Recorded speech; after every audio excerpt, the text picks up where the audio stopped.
On vous emmène dans un voyage rythmé par le trait du pinceau de Pierre Alechinsky.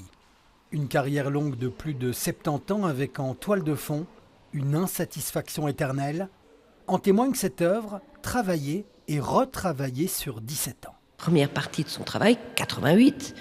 Puis ensuite, il colle tous ces éléments ensemble sur une toile, il les encadre d'un liseré et c'est la pièce, 92. Et puis, en la regardant quelques années après, il trouve qu'elle manque un peu de force, qu'elle est un peu faible, qu'elle flotte un peu.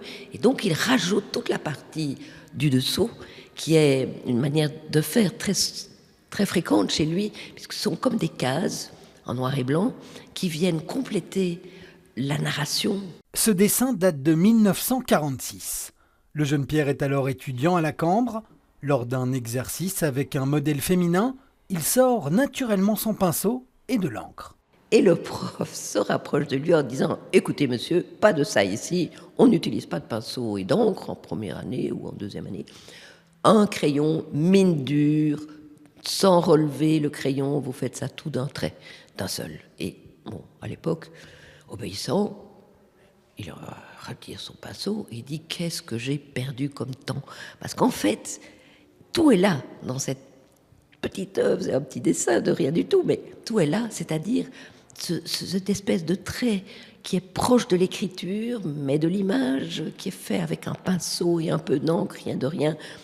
Et c'est ça qu'il va utiliser avec prédilection durant toute sa carrière. Il faut savoir que ces peintures étaient terminées uniquement quand Mickey, sa femme, lui disait qu'elles étaient prêtes à rencontrer le public.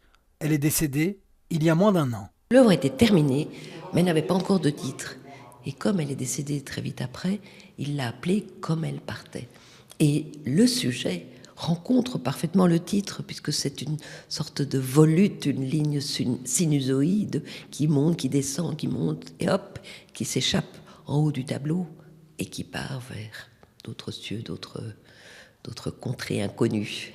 Une centaine d'œuvres au total est à découvrir à la Fondation Bogossian jusqu'à la mi-mars, avec à chaque fois une histoire, un voyage par procuration à travers le pinceau d'Alechinsky.